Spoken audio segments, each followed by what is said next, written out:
Insta പേജുകളിലൂടെയും Facebook പേജുകളിലൂടെയൊക്കെ social മീഡിയയിലൂടെയൊക്കെ ധാരാളം കണ്ടിട്ടുണ്ട് അങ്ങേ. അപ്പോൾ ജീവിതത്തിന് ഒരു മീനിങ് ഫുൾ എക്സിസ്റ്റൻസ് ആയിട്ട് ജീവിതം മാറുക, അർത്ഥപൂർണമായൊരു ആയുസ്സായിട്ട് മാറുക എന്നുള്ളത് നമ്മൾ കഷ്ടപ്പെട്ട് ചെയ്യേണ്ടതാണ്. ഇപ്പോൾ സ്പെഷ്യലായൊരു കുഞ്ഞിൻ്റെ അമ്മയോട് ചോദിക്കാവുന്ന ഏറ്റവും ക്രൂരമായ ചോദ്യം കുട്ടിക്ക് എത്ര വയസ്സായി. എൻ്റെ കുട്ടി എൻ്റെ മുന്നേ മരിക്കണം എന്നാണ് എൻ്റെ ആഗ്രഹം, പക്ഷേ ഞാൻ മരിക്കുന്നതിൻ്റെ തൊട്ട് സെക്കൻഡ് മുമ്പ് മതി. പ്രവാസത്തെ എങ്ങനെയാണ് നോക്കി കാണുന്നത്? ഗൾഫിലേക്ക് വരുന്നത് കുടുംബത്തിന് വേണ്ടിയിട്ടാണ്. വന്നു കഴിഞ്ഞാൽ അത് സമൂഹത്തിന് വേണ്ടി. അങ്ങനെ സ്റ്റോറിയല്ല പറയുന്നത്, റിയൽ സംഭവമാണ്. നമ്മളെ കേൾക്കാൻ ഒരാൾ ഉണ്ടാവുക എന്നത് വലിയൊരു ഭാഗ്യം തന്നെയാണ് അല്ലേ? വാക്കുകൾക്കിടയിലുള്ള മൗനമാണ് ആ വാക്കിനെ മനോഹരമാക്കുന്നത്. ഒരു പുഴു പോലും എത്ര തിളങ്ങിയാണ് ആയുസ്സിനെ ആഘോഷിക്കുന്നത്. നീയോ 4000 പേജുള്ള പുസ്തകം മഹാഭാരതത്തെക്കുറിച്ച് എഴുതി കഴിഞ്ഞ ഒരാളെക്കുറിച്ച് അപ്പോൾ പറയുന്നു.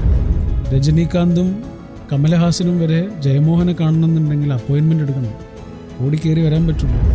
ഏതോ ഒരർത്ഥത്തിൽ നമ്മൾ ആ മഹാശക്തിയുടെ കൈവെള്ളിയിൽ നമ്മളെ വാരിയെടുത്തിരിക്കുകയാണ്. ദുഃഖഭരിതമായ നിമിഷങ്ങളിലൂടെ കടന്നു പോകുന്ന ഓരോ ചങ്ങാതിയുടെയും തോളിൽ തട്ടി അയാളുടെ കാതിൽ പറഞ്ഞു കൊടുക്കേണ്ട കിന്നാരമത്. നമ്മളിങ്ങനെ ഓരോ റീലും ഓരോ ഫീലല്ലേ, സങ്കടം, സന്തോഷം, അസൂയ, ദുഃഖം, നിരാശ. അവിടെയൊന്നും തീർന്നു പോകുന്നതിൻ്റെ പേരല്ല ജീവിതമെന്നും. വരാനിരിക്കുന്ന വർഷവസന്തങ്ങൾ കാത്തിരിക്കുന്നുണ്ടോ എന്നുള്ളൊരൊറ്റ പ്രതീക്ഷയിലേക്ക് അയാൾ കുതിച്ചാൽ പിന്നെ അയാളെ തടയാൻ കഴിയും.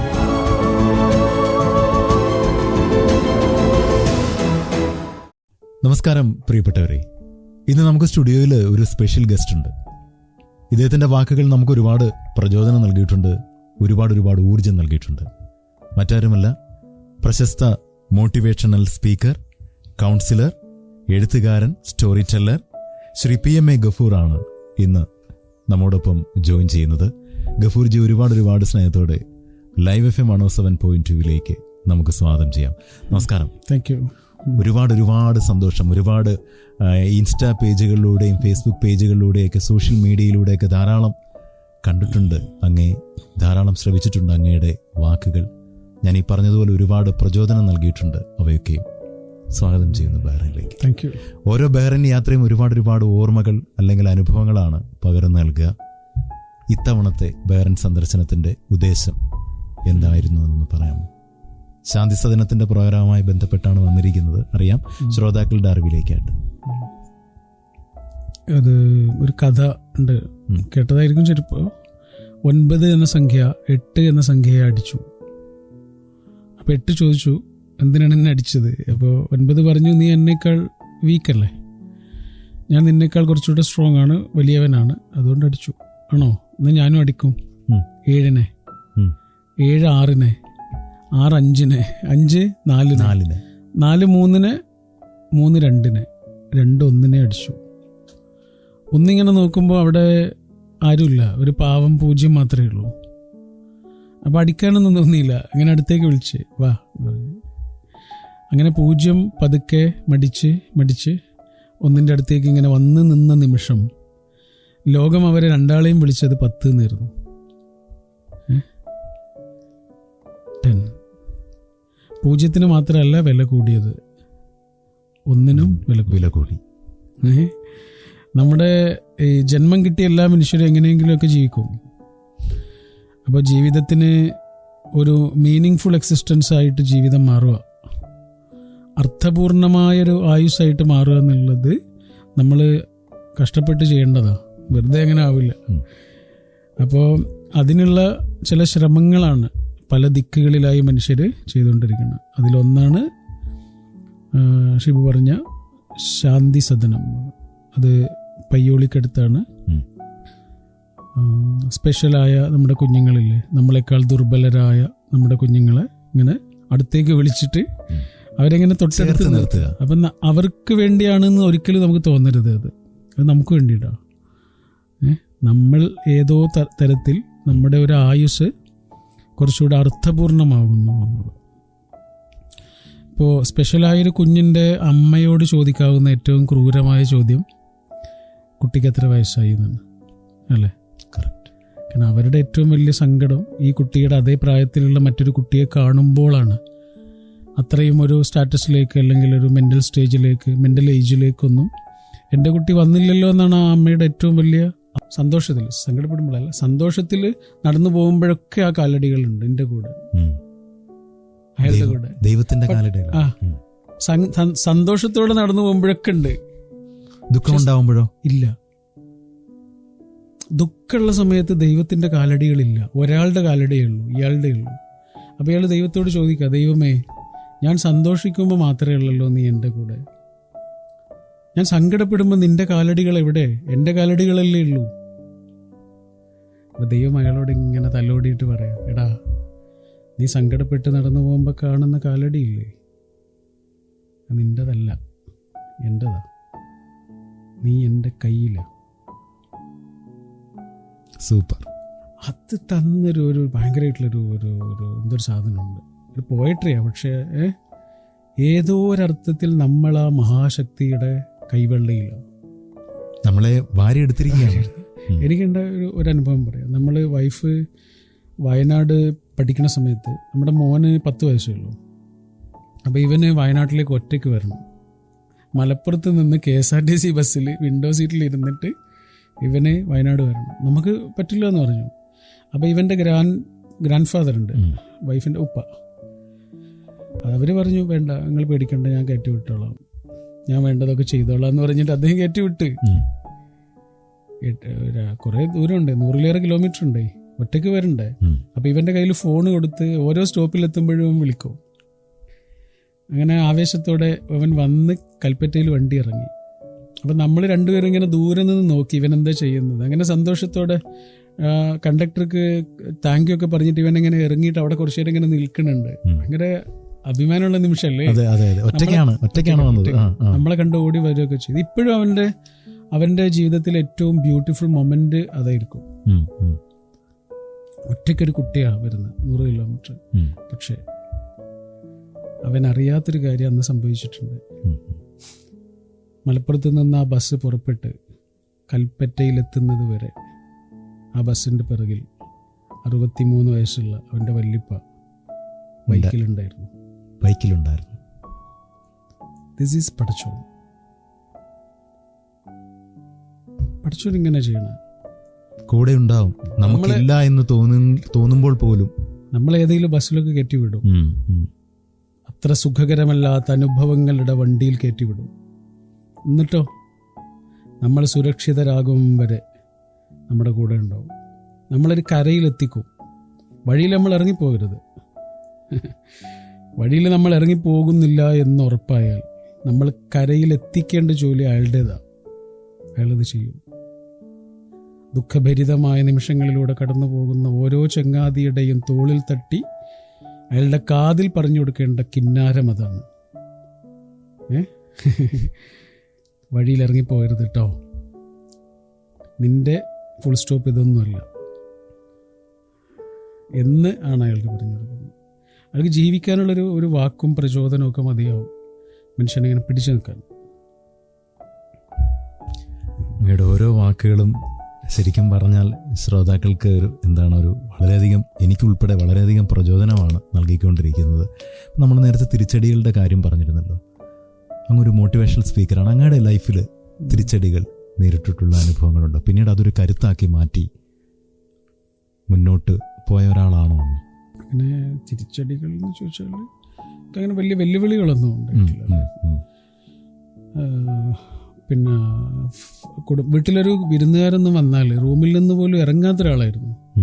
അത്രയും ഇങ്ങനെ വീട്ടിലെ റൂമിലേക്കൊക്കെ ചുരുങ്ങിയ ഒരാളാണ്. ഒരു നാണം കുണുങ്ങി. ഞാൻ 10ാം ക്ലാസ്സിൽ തോറ്റ ഒരാളാണ്. അതിൻ്റെ കാരണം ഉമ്മയെ പിരിയേണ്ടി വരും എന്നുള്ള പേടിയുണ്ട്. കാരണം 10ാം ക്ലാസ് ജയിച്ചാൽ കുറേ ദൂരെയുള്ളൊരു കോളേജിൽ എന്നെ ആക്കുമെന്ന് എനിക്ക് ഉറപ്പായിരുന്നു. അതുകൊണ്ട് ഉമ്മയെ പിരിയാതിരിക്കാൻ വേണ്ടിയിട്ട് നല്ലോണം മാർക്ക് കിട്ടുന്ന ഒരു പരീക്ഷ ഞാൻ എഴുതിയില്ല, പോയിട്ട് തിരിച്ചു വന്നു. അങ്ങനെ അത്രയും ഉള്ളൊരു അറ്റാച്ച്മെന്റ് അവരോട് ഉണ്ടായതുകൊണ്ട്, ഉമ്മയോട് ഉണ്ടായതുകൊണ്ട്, അങ്ങനെ ഉമ്മയോട് ഇങ്ങനെ ഒപ്പം കുണുങ്ങി നിൽക്കുന്ന ഒരു ആളായിരുന്നു. അപ്പം അവിടുന്ന് സദസ്സുകളുടെ മുന്നിൽ ചെന്ന് നിൽക്കാൻ പാകത്തിൽ പടച്ചോൻ മോൾഡ് ചെയ്തിട്ടുണ്ട്. നമ്മളെ പാകപ്പെടുത്തുകയാണ് ദൈവം. അതിൽ നമ്മുടെ അനുഭവങ്ങൾ തന്നിട്ടാണ് പാകപ്പെടുത്തിയത്. അനുഭവങ്ങൾ തന്നിട്ടാണ് പാകപ്പെടുത്തിയത്. മൂർച്ചയില്ലാത്തൊരു കത്തി ഫ്രിഡ്ജിൽ വെച്ചിട്ടല്ലല്ലോ മൂർച്ച കൂട്ടുന്നത്, അതെ, തീയിൽ വെച്ചിട്ടാണ്, അല്ലേ? ചുട്ട് പഴുപ്പിക്കും. ചുട്ട് പഴുപ്പിക്കുന്ന എന്തിനാ? അതിന് മൂർച്ച കൂടാൻ വേണ്ടിയിട്ടാ. ഉരുക്കിടുന്നു മിഴിനീരിലിട്ടു മുക്കുന്നു മുറ്റും ഭുവനൈക ശില്പി, മനുഷ്യഹൃത്താം കനകത്തെ ഏതോ പണിത്തരത്തിന് ഉപയുക്തമാക്കാൻ. പൂന്താനമാണെന്നാണ് എൻ്റെ ഓർമ്മ. അത്രയും മനോഹരമാണ് ആ വരി. ഏത്? ഉരുക്കിടുന്നു മിഴിനീരിലിട്ട് മുക്കുന്നു മുറ്റും ഭുവനൈക ശില്പി, മനുഷ്യഹൃത്താം കനകത്തെ ഏതോ പണിത്തരത്തിന് ഉപയുക്തമാക്കാൻ. ഭൂമിയിൽ നിന്ന് കിട്ടുന്ന സ്വർണ്ണം അതേപോലെ നമ്മൾ കഴുത്തിലിടൂലല്ലോ, ഇല്ല. അതിനെ പഴുപ്പിച്ച് ആഭരണമാക്കി മാറ്റും. ഇതേപോലെയാണ് മനുഷ്യന്റെ മനസ്സിനെ പടച്ചും ചെയ്യുന്നതെന്ന്. സങ്കടങ്ങളിൽ കണ്ണീരിലിട്ടിട്ട് പഴുപ്പിക്കും. എന്നിട്ട് അയാൾക്ക് കിട്ടുന്നൊരു കരുത്തുണ്ട്, ഒരു മൂർച്ചയുണ്ട്. അതാണ് പറഞ്ഞത്. അപ്പൊ ആ തരത്തിൽ നമ്മളൊക്കെ ഏതോ അർത്ഥത്തിൽ ആ ഭുവനൈക ശില്പി ഇങ്ങനെ ഡിസൈനർ, അല്ലേ? ആ ഡിസൈനർ ഇങ്ങനെ മോൾഡ് ചെയ്യുന്നുണ്ട്. അത് നമ്മൾ പോലും അറിയാതെ കടന്നു പോകുന്ന ഓരോ അനുഭവങ്ങളും അങ്ങനെയാണ്. ഒരു മോട്ടിവേഷണൽ സ്പീക്കർ എന്ന നിലയിൽ ഞാൻ അങ്ങോട്ടൊരു ചോദ്യം ചോദിക്കട്ടെ. ജീവിതം കളർഫുൾ ആകാൻ ആഗ്രഹിക്കുന്നവരാണ് നമ്മളെല്ലാവരും, അല്ല? നമ്മളെ കേട്ടിരിക്കുന്നവരെ ജീവിതം ഒന്ന് കളർഫുൾ ആകണം. അതിന് വേണ്ടിയിട്ട് എന്താണ് നമ്മൾ ചെയ്യേണ്ടത്? എന്താ ഇവിടെ കിട്ടുന്ന ഒന്നും, ഇവിടെ കിട്ടുന്ന അനുഭവങ്ങളാവട്ടെ, മനുഷ്യരാവട്ടെ, ഒന്നും പിന്നെ എല്ലാ കാലത്തേക്കും ഉള്ളതല്ല എന്നൊരു തിരിച്ചറിവുണ്ടാകുന്ന മതിയാവും. ഒന്നും സ്ഥായിയായിട്ടുള്ളതല്ല. മറ്റൊന്ന്, സന്തോഷം നമ്മൾ തിരഞ്ഞാൽ അത് എവിടെയും എത്തൂല. എത്തൂല. അതിന് പകരം തിരയാൻ കുറച്ചുകൂടെ നല്ലത് സമാധാനമാണ്. സമാധാനം തിരയുക. സന്തോഷമല്ല, സമാധാനം. സമാധാനം അത് സങ്കടങ്ങളിലും നമുക്ക് കണ്ടെത്താൻ കഴിയുന്നൊരു കാര്യമാണ്. സങ്കടങ്ങളുള്ളൊരു സമയത്ത് നമുക്ക് സന്തോഷിക്കാൻ കഴിയില്ല. പറ്റുമോ? ഇല്ല. സമാധാനിക്കാൻ കഴിയും. ബിൽ സ്മിത്തിന്റെ ഒരു വാക്കുണ്ട്, നമുക്ക് വളരെ പ്രിയപ്പെട്ട ഒരു വാക്കാ. നമ്മളെപ്പോഴും കാണുന്ന സ്ഥലത്ത് എഴുതി വെക്കാൻ പറ്റിയ വാക്കാ. ബിൽ സ്മിത്തിനെ അറിയാലോ, പർസ്യൂട്ട് ഓഫ് ഹാപ്പിനെസ് എല്ലാം അഭിനയിച്ചിട്ടുള്ള അടിപൊളി മനുഷ്യ. അദ്ദേഹത്തിന്റെ ഒരു ആത്മകഥ ഇറങ്ങിയിട്ടുണ്ട് ഈ അടുത്ത്, വിൽ എന്ന് പറഞ്ഞിട്ട്. അപ്പോൾ അദ്ദേഹം പറയുന്നൊരു വാക്കുണ്ട്, ഹാപ്പിനെസ് ഈസ് പീസ്. സമാധാനമാണ്, not pleasure. Happiness is peace, not pleasure. സമാധാനം. നമ്മുടെ ഇപ്പോൾ നമ്മളെ ഒരുപാട് പേര് കേൾക്കുന്നുണ്ട്. ഇപ്പോൾ എല്ലാവരുടെ ലൈഫിലും ഈ ടെൻഷനുകൾ ഉണ്ടാവും, അല്ലേ? സമ്മർദ്ദം. ചിലർ സമ്മർദ്ദത്തിന് പെട്ടെന്ന് അടിമപ്പെടുന്നവരാവില്ല, ചിലർ പെട്ടെന്ന് തന്നെ അതിന് കീഴ്പ്പെടുന്നവരാവും. ഇങ്ങനെ ടെൻഷൻ, ചെറിയ കാര്യങ്ങൾക്ക് വരെ ടെൻഷൻ അടിക്കുന്നവർ ധാരാളം പേരുണ്ടല്ലോ. എന്താണ് അങ്ങേക്ക് അതിനെക്കുറിച്ച് പറയാനുള്ളത്? അത് ഓരോ ആളുടെയും ടെൻഷന് ഓരോന്നല്ലേ. ഇപ്പൊ എല്ലാ തലവേദനയും നമുക്ക് നിസ്സാരമാക്കാൻ പറ്റില്ലല്ലോ. ചില തലവേദന ബ്രെയിൻ ട്യൂമറിന്റെ പോലും ലക്ഷണം. അപ്പോൾ ഓരോ ആളുടെയും പൊള്ളൽ അയാൾക്കേ അറിയൂ. ഇതൊക്കെ നിന്റെ തോന്നലാണെന്നൊക്കെ നമുക്ക് പറയാം, പക്ഷെ അയാളെ സംബന്ധിച്ചിടത്തോളം അതല്ലല്ലോ. അയാളുടേത് റിയലാ. അയാൾ അനുഭവിക്കുന്നൊരു സമ്മർദ്ദം, അയാൾ അനുഭവിക്കുന്നൊരു സങ്കടം, അയാൾക്കത് റിയലാണ്, അയാൾക്കത് ജെന്യുവിനാണ്. അപ്പോൾ ഒന്നിനും നമ്മൾ ജഡ്ജ് ചെയ്യാൻ പറ്റില്ല. സങ്കടപ്പെടണ്ടെന്ന് പോലും പറയാൻ പാടില്ല ഒരാളോട്. അയാൾ സങ്കടപ്പെടട്ടെ. റൂമി പറയുന്നുണ്ട്, കരയൂ, കണ്ണുനീർ നിന്നെ കഴുകും എന്ന് പറയുന്നുണ്ട്. നമ്മൾ കരയില്ലേന്നല്ലേ പറയാ. റൂമി പറഞ്ഞ കരയടാ, കണ്ണുനീർ നിന്നെ കഴുകും. കരയണ്ടെന്നല്ല റൂമി പറഞ്ഞ, കരയുന്നു. അതേപോലെ ഓരോ മനുഷ്യനും അയാളുടെ ജീവിതം അയാൾക്കേ അറിയൂ. അയാളുടെ ഷൂവിൽ അയാളാണ് നിൽക്കുന്നത്. അപ്പോൾ ഒരാളുടെയും സ്ട്രെസ്സിനെ നമ്മൾ ഒരിക്കലും നിസ്സാരമാക്കുകയോ സാരല്ല എന്ന് പോലും പറയരുത്. അയാൾക്ക് നമ്മൾ അവൈലബിൾ ആവുക എന്നുള്ളത്. അയാൾക്ക് പറയണോ, നമ്മൾ കേൾക്കുക. അയാൾക്കൊരു ചായ കുടിക്കണോ, കൂടെ പോവുക. അയാൾക്കൊരു ഡ്രൈവ് പോകണോ, കൂടെ ചെല്ലുക. എന്താണടാ നിന്റെ പ്രശ്നം എന്ന് പോലും ചോദിക്കണ്ട. അതൊക്കെ അയാൾ എപ്പോഴാണോ പറയാൻ കംഫർട്ടാവണോ അപ്പോൾ പറയട്ടെ. അയാൾക്കൊരു മനുഷ്യൻ ഉണ്ടാവുക, അത് നമ്മളാവുക.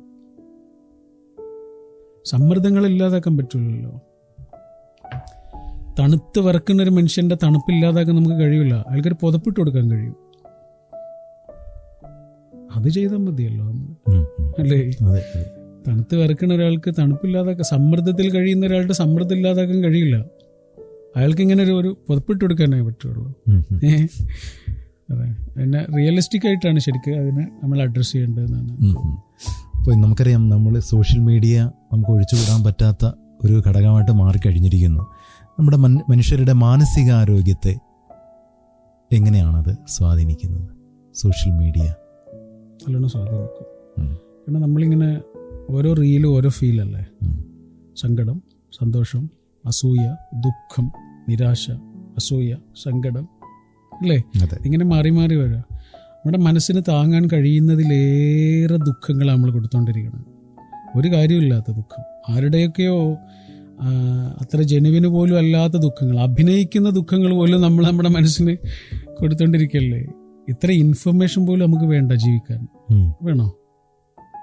സത്യത്തിൽ വേണോ? പണ്ടില്ലായിരുന്നു. ഇല്ലല്ലോ. അരുന്ധതി റോയ് എടുത്തൊരു ഇന്റർവ്യൂവിൽ പറയുന്നുണ്ട്, കേട്ടതാ. നമുക്ക് ഇത്രയൊന്നും ഇൻഫർമേഷൻ പോലും വേണ്ട ജീവിക്കാനേ. ഇത്രയേറെ കാര്യങ്ങൾ നമ്മൾ അറിയേണ്ട കാര്യം പോലും ഇല്ല. ഇപ്പൊ പലതും കേട്ടിട്ട് നമുക്ക് തന്നെ കൺഫ്യൂഷനായി തുടങ്ങിയിരിക്കുകയാണ്. ആരോഗ്യപരമായിട്ടുള്ള കാര്യങ്ങളാണെങ്കിലും, അല്ലേ? നമുക്ക് സമാധാനമായിട്ട് ജീവിക്കാൻ ആവശ്യമുള്ളതേ തൊടാവൂ.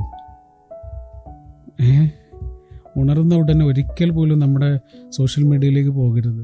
ഉണർന്ന ഉടനെ രാവിലെ അങ്ങനെ ഉണരുന്ന നമ്മൾ ടെൻഡറാ, അത്രയും ടെൻഡറായി നിൽക്കുന്ന, വളരെ സോഫ്റ്റായിട്ട് നിൽക്കുന്നൊരു സമയമാണ്.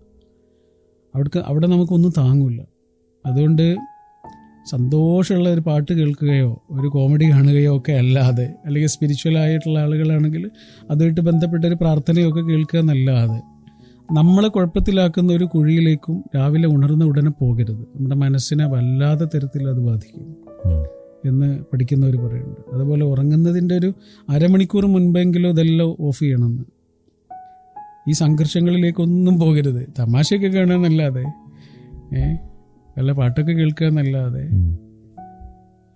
നമ്മളെ കുഴപ്പത്തിലാക്കുന്ന ഒന്നിലേക്കും നമ്മൾ ആ സമയത്ത് പോയി കഴിഞ്ഞാൽ നമ്മൾ ഉറക്കിനെ ബാധിക്കും.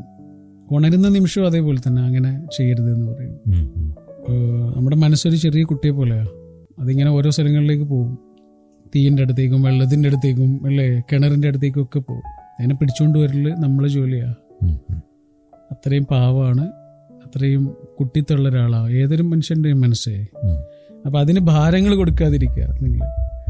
ഞാനിപ്പോൾ ഒരു എഴുത്തിലാണ്, ബുക്കിൻ്റെ ഒരു പണിയില്ല കുറച്ച് ആയിട്ട്.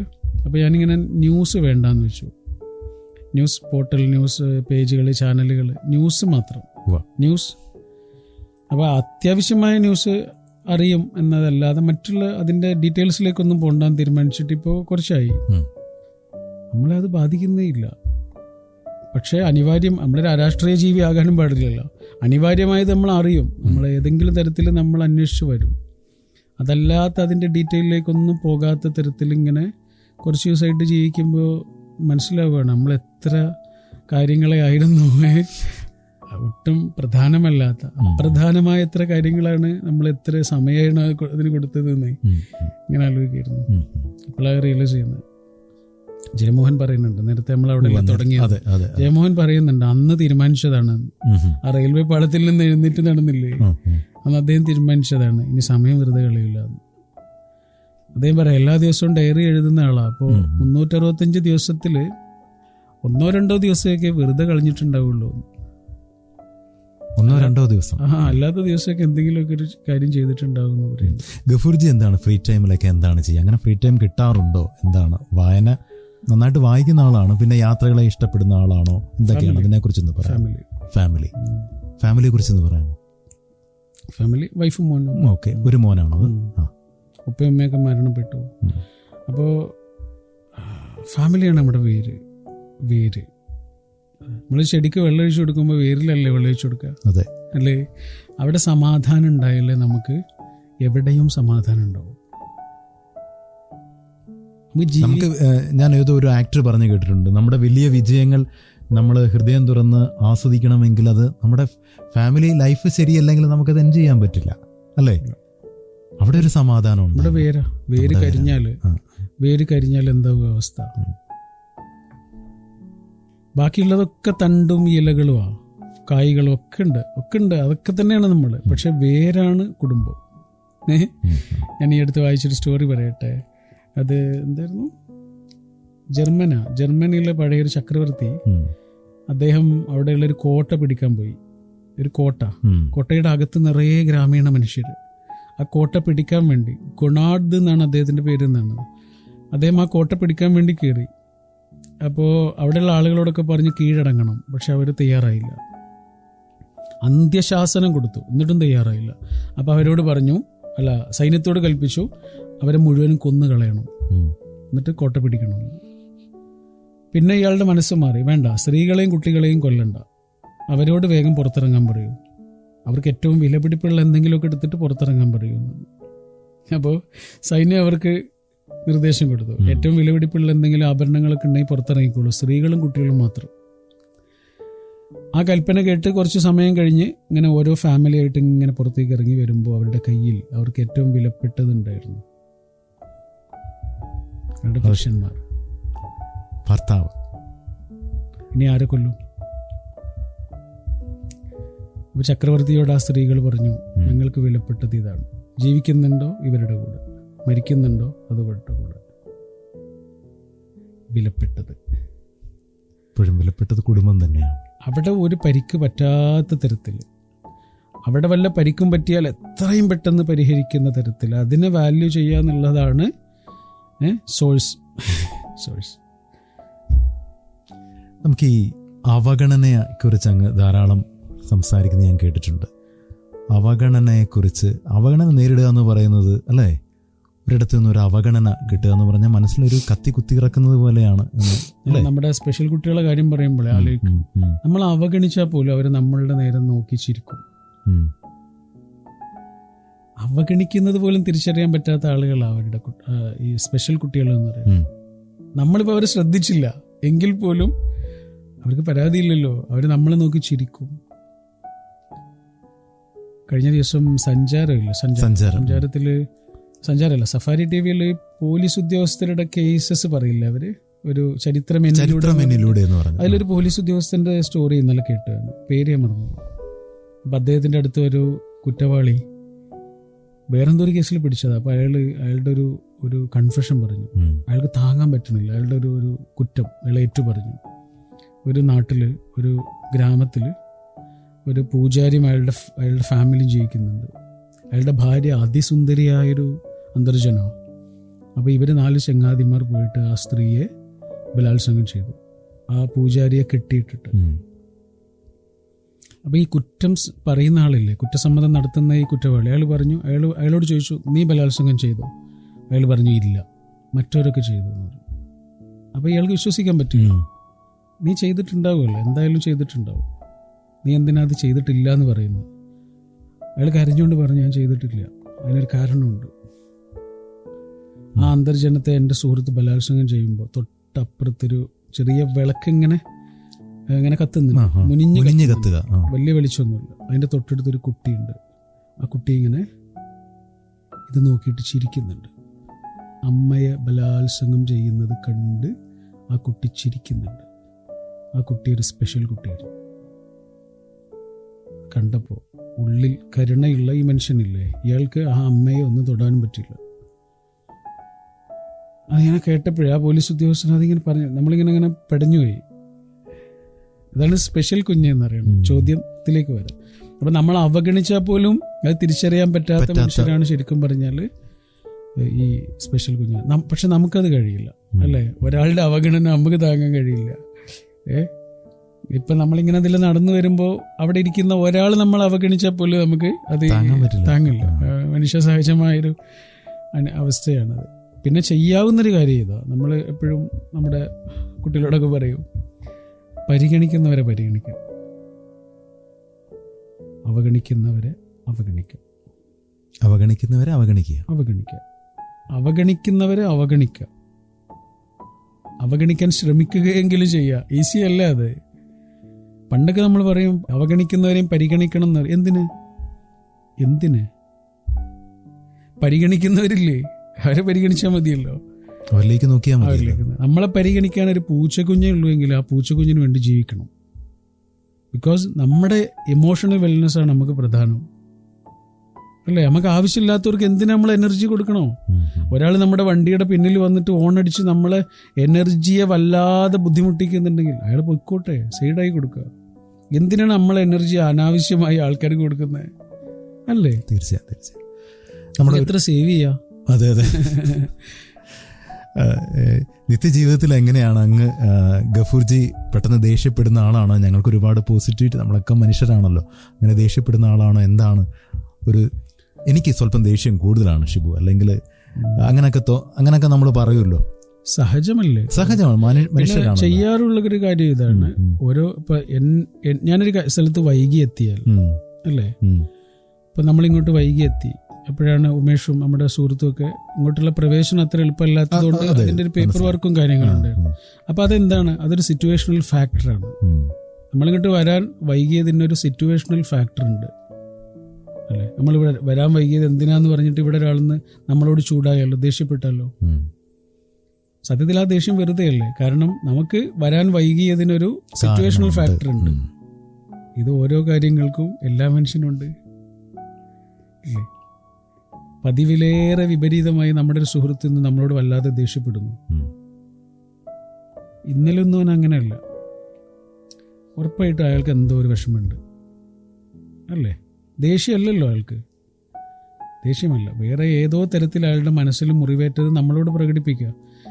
ഉള്ളിലെ സങ്കടത്തിന് പുറത്തു വരാനുള്ളൊരു വഴി മാത്രമാണ് ദേഷ്യം, അല്ലേ? നമ്മുടെ അടുത്ത് കാണിക്കുന്ന ദേഷ്യം, അല്ലേ? അപ്പോൾ ഞാൻ പറഞ്ഞത് ഇതാണ്, എൻ്റെ ജീവിതത്തിൽ തെറ്റുകൾ പറ്റുന്നതിനും അബദ്ധങ്ങൾ വരുന്നതിനൊക്കെ എനിക്ക് ചില സിറ്റുവേഷണൽ ഫാക്ടർ ഉണ്ടായിരുന്നു. അത് എല്ലാ മനുഷ്യനും ഉണ്ടാവും, എൻ്റെ കൂടെ ജീവിക്കണ മനുഷ്യനൊക്കെ ഉണ്ടാവും.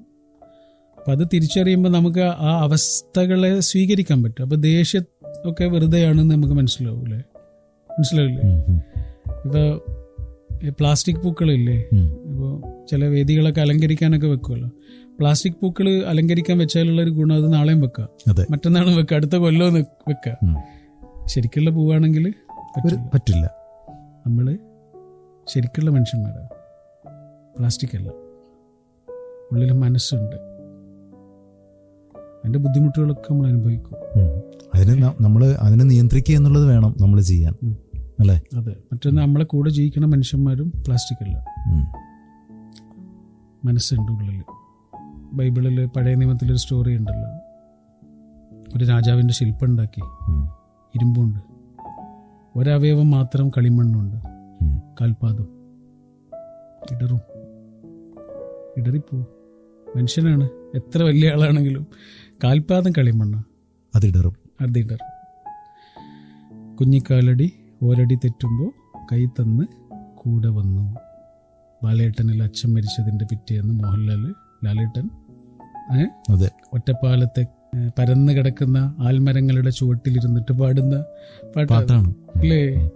ഗിരീഷ് പുത്തഞ്ചേരിയുടെ വരികളാണെന്ന് തോന്നുന്നു. എം ജയചന്ദ്രന് സ്റ്റേറ്റ് അവാർഡ് കിട്ടിയ പാട്ടാണ്. കുഞ്ഞിക്കാലടി ഓരടി തെറ്റുമ്പോൾ കൈ തന്ന് കൂടെ വന്നു. ഇത് കുഞ്ഞിക്കാലടി മാത്രമല്ല തെറ്റുക, ഭയങ്കര പാട്ടല്ലേ? ഉള്ളിനുള്ളിലെ അക്ഷരപ്പൂട്ടുകൾ ആദ്യം തുറന്നു തന്നു അച്ഛൻ. കുഞ്ഞിക്കാലടി ഓരടി തെറ്റും, ഞാൻ വീഴാൻ പോവും, വീഴൂല, ഒരാൾ വന്ന് പിടിക്കും, അച്ഛൻ. എന്തൊരു വരികളല്ലേ? അപ്പോൾ ഈ കുഞ്ഞിക്കാലടി മാത്രമല്ല തെറ്റുക, വലിയ കാലടികളും തെറ്റും. കാരണം കളിമണ്ണ് കൊണ്ടാണ് ഉണ്ടാക്കിയിരിക്കുന്നത്. എല്ലാ അവസ്ഥകളിലൂടെയും കടന്നുകൊണ്ടിരുന്നു.